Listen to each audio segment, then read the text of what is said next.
សូមជម្រាបសួរទាំងអស់គ្នាចាយើងបានរៀនរួចហើយនៅមេរៀនបាន4ហើយថ្ងៃនេះយើងចូលមេរៀនទៀតចាចំណងជើងមេរៀនរបស់យើងដាក់ថា nice to meet you ចាសម្រាប់តាទៅតែជួបគ្នាលើដំបូងនេះទេណាដែលបានជួបអ្នកចាជាចំណងមួយជើងរបស់មេរៀនថ្មីរបស់យើងចាអញ្ចឹងយើងចង់ដឹងថាតើមេរៀនថ្មីរបស់យើងថ្ងៃនេះមេរៀនទី5មានអត្ថន័យណាអូខេ let's go together អូខេអញ្ចឹងនៅក្នុងការសន្ទនារបស់យើងមានតួអង្គចំនួន3នាក់ចាធំទេវីនិងលោកហេរិតចាអញ្ចឹងនៅក្នុងដំបូងអ្នកណានិយាយមុនគេគឺលោកទេវីគាត់បានណែនាំបាត់របស់គាត់ទៅឲ្យលោកហេរិតចាអូខេ Tom this is Mr. Parrot Tom this is Mr. Parrot he's my teacher ចា Tom នេះគឺជាលោកហេរិត this isនេះគឺជា Mr. Parrot លោក Parrot Tom this is Mr. Parrot Tom នេះគឺជាលោក Parrot he's my friend មកទៀតណា he is ឬក៏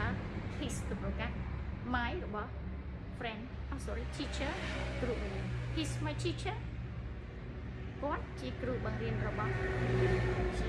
អូខេអញ្ចឹងនឹងឃ្លាឡើងវិញថា Tom this is Mr. Parrot he's my teacher Tom នេះគឺជាលោក Parrot គាត់គឺជាគ្រូបង្រៀនរបស់ខ្ញុំអូខេ Tom តមកវិញ Hello Mr. Parrot Hello Mr. Parrot Nice to meet you សួស្តីលោក Parrot Hello សួស្តី Mr. Parrot សួស្តីលោក Parrot Nice to meet you Nice ប្រែថាល្អប្រសើរ to meet you ចា meet ប្រែថាជួប you អ្នក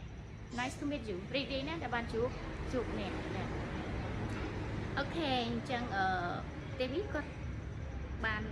ជំរាបទៅលោក Parrot វិញថា Mr. Parrot This is my friend Tom This is Tom ចា Mr. Parrot This is Tom លោក Parrot នេះគឺជា Tom ចា This is ប្រែថានេះគឺជា Tom Mr. Parrot This is Tom He's my friend from England He's my friend from England He មកពីពាក្យថា He is ចា He is ប្រែថាគាត់គឺគាត់មកចា he is he ប្រែថាគាត់ is ប្រែថាគឺជា his តម្រងកាត់តម្រងពេញ he is ចា my friend my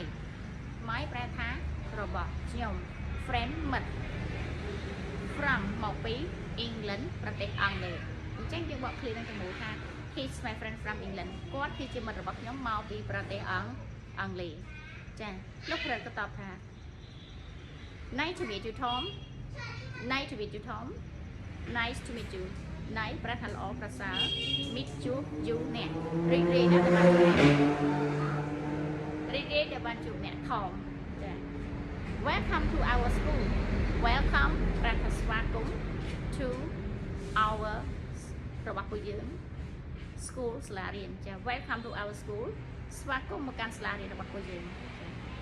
ចាសូមអរគុណអញ្ចឹងសន្ទនារបស់យើងក៏ដល់ទីបញ្ចប់ហើយចាសូមអរគុណចំពោះការទស្សនាទាំងអស់គ្នាសូមសុខភាពល្អសំណាងល្អបាយបាយ